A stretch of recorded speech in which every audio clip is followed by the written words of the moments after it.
This is Tommy. Tommy's trying to build his new furniture. While doing so, his electric screwdriver breaks. So he decides to go to his neighbor and ask him for his one. While going downstairs, he starts thinking about his neighbor that didn't greet him back this morning. So he starts recalling about all negative aspects regarding his neighbor he can virtually think of. Like the one time he brought his trash out 1 minute after 9 PM on a Sunday. How dare he thinks to himself. So as he approaches the door, he gets more anxious, angry and frustrated even. He knocks on it, and after his neighbor opens it friendly, Tommy, with an angered voice, shouts at him and says, "I don't need your screwdriver anyways," and slams the door shut. Don't be like Tommy. Hey, I'm some German dude making philosophical, self-improvement type videos, and in this video I will teach you how to stop manipulating yourself, especially in regards of expecting the worst every time you try to do something. And I'm also currently sick, so excuse my voice. Yeah, let's get into it. This what Tommy just did is also referred as catastrophizing, or in other words, expecting the worst. But if I expect the worst, I can get hurt, right? When I write a class test, for example, and I expect to have a bad grade, I won't be disappointed when I receive a bad grade because I already expect. Shut up! Just shut up, Tommy. Thanks. Well, what Tommy just said is true, but do you really want to act like that is a real question. The problem is, if you think like that and you always expect the worst, so you can't get hurt or disappointed because you already expected it to happen, it puts you in a defensive and passive position. But in order to achieve something, you have to be active, because otherwise you are priming yourself to failure. And this is a real problem, because you are basically, what you're doing is justifying your failure. Like you're just accepting it, you don't want to change anything, you're just justifying your failure with it. Furthermore, this makes you unmotivated, because why trying if it's going to fail anyways? It's like a rational thought. So if you already expect to fail, why even bother trying? I often see that in my DMs on Instagram, because I have a NoFap account and I always have people DMing me and telling me they can't do it, or it's impossible to get behind day 13, day 14, day 69, day 19. What I ask myself is, what do you actually get from that? Why are you DMing strangers in the internet and telling them that you can't do something? So what is the benefit from it? Like you basically talking yourself down. Our brains work like problem-solve machines. So if you say, I can't do this and that, this is already the solution. This is a product. So obviously you won't achieve that if you think like that. But instead of talking yourself down, you should ask yourself. So for example, how can I get past day 13? I took the NoFap example because we're currently in November, and if you already failed, don't get discouraged. Ask yourself, how can I get back to track? How can I keep going further? You don't really have to find an answer for that.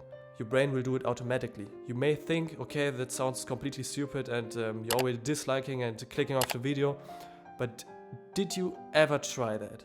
And now I catch you.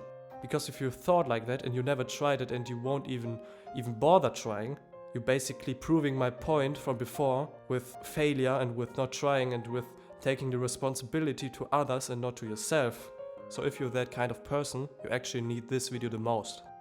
The first practical step, and yeah, there will be practical steps throughout the video, because that average self-improvement type channels, and they talk about the problems for 10 minutes, and after the 10 minutes passed, they don't give you a solution. They just presented you the problem, or even promoted their weird ass coaching, yeah, I presented you the problem, 10 minutes, and you can sign off for free in my email mails list. And then you get 2 emails where basically the problem just written down, and then it comes enter this course and for only $499, and then I will give you the solution.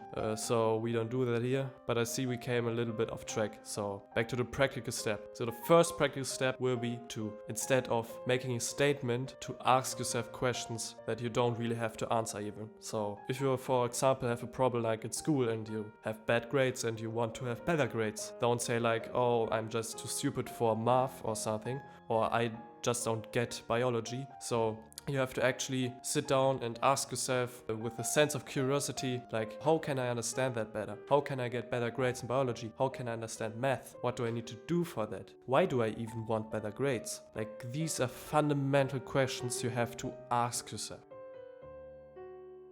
I think you got a decent understanding of this topic. So may I ask yourself, why do humans in the first place think like that? It doesn't make no sense. That's a great question. So for the answer you have to go back to the past and look where we were just like apes with sticks. And for example, if you saw a nice apple tree and you wanted to go there, before you went, you thought to yourself, okay, what if there's a lion hiding in a bush, and if I go to the apple tree, he will eat me alive. So this was actually a survival mechanism. So this was to protect ourselves from bad situation. But if you actually think about it, it's nonsense for the today's world, because we live in a more or less safe time. So if, for example, you see a woman you like on the street, you want to get her number, you may think, okay, but what if she rejects me? That this will be really uncomfortable, and everyone will look, and so you decide to not ask her at all. But if you think about it, that's actually really irrational, because if you don't approach her, sure, she won't reject you, but you rejected yourself. That's even worse. So the probability of getting her number if you don't ask her is 0%. But if you ask her, the chance of getting the number is unlimited times higher than not asking at all. So the second actionable step will be to change your perspective about failure. Because if you try something and you succeed in it, you will win. And if you try something and not succeed in it, you will learn, and you will only lose if you don't try at all. So you can't lose if you try something. You either win or you learn, but losing is only the case if you don't try at all. So change your perspective. So the next problematic behavior is to use fear as motivation. Let me explain. So for example, you have to learn for exams and you don't want to learn for them. And then you're starting to think, oh, if I don't learn for the exams, I will fail the exams. And if I fail the exams, I will fail the class. And if I fail the class, I won't graduate from school. And if I don't graduate from school, I have to work as a subway employee for the rest of my life. So the easy fix here is to change your perspective. For example, let's say you want to become a therapist. So you think like, okay, in order to become a therapist, I have to go to university. In order to go to university, I have to graduate from school. In order to graduate from school, I have to pass all classes. In order to pass all classes, I have to pass all exams. In order to pass all exams, I have to learn. So it's the same situation, but two different perspectives. And in the second perspective, you choose to learn, not because you have to, but because you want to. Because you use your goal as a motivation and not your fear. And this will build up your confidence. This will build up the whole process. You will enjoy the process. You can trust me with that one. So that's the third actionable step. So we slowly come to an end here. And because you're still watching, I have a bonus tip for you. The bonus tip is, don't believe everything you think. And you may think right now, is he going mad? Why shouldn't I believe myself? I'm like the most trustworthy person I know. I would never lie to myself. But is that really the case? Because if you think about it, like for example, you smoke, you have like addiction, and you want to stop smoke. And you stop successfully for 3 months. After 3 months you think like, oh yeah, this is pretty evident, like I can stop anytime I want, so it doesn't make a huge difference if I smoke a cigarette now. After smoking you realize you messed up. So what you basically did is lie to yourself and manipulate yourself. That's like the title of this video. So you think, okay, I can't even believe myself, so what's the actionable step here? What can I do to fix that? So this is actually a video for its own. I won't let you hanging right here, obviously. The answer is meditation and journaling. And I'll make videos on that in the future, so you can subscribe so you don't miss them out. But if you want to learn about the topic right now and for your own, you can just Google meditation or journaling. So before ending this video here, I want to leave a final example that I'm actually currently in right now.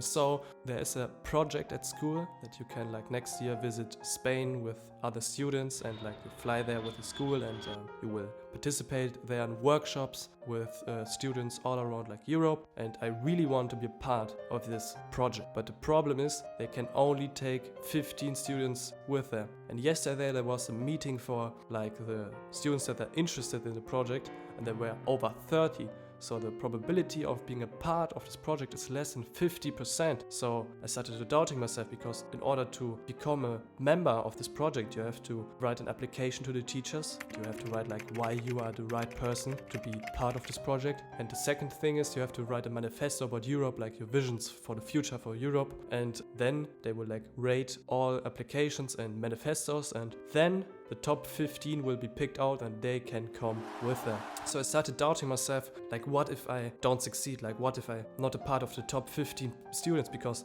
like generally the students that were there, these are like all good students, like I'm a good student as well, but still it's competition, you know. And I was thinking like that, I started to doubting myself. But this is actually the reason for this video, like this is how I came up with this video. I struggled, I overcame the struggle, and I want to you guys be a part with it and actually teach you so you are prepared if there's like similar situations for you in your life. And there will be. So after this video I will start writing my application, I will start writing my manifesto, and I'm 100% confident I will be a part of the top 15 students, because I really want to be a part of this project. Not like I would like to, but I want, like really want, you know? So I'll let you guys know in a few weeks when the results come in, if I'm a part or not. So I hope you found this video helpful. If yes, please leave a like, leave a comment down below, so YouTube knows that people actually enjoy the video and recommend it to others. Furthermore, I would really appreciate feedback, because I'm still new to the game. This is my first video and I still have much to learn. Back to me again. My name is Dennis. I'm from Germany and I make philosophical, self-improvement type videos. And if you resonated with that, what I was saying throughout the video, I would really appreciate it if you subscribe to the channel and become a part of the community. Learn to be comfortable with being uncomfortable. See you next time.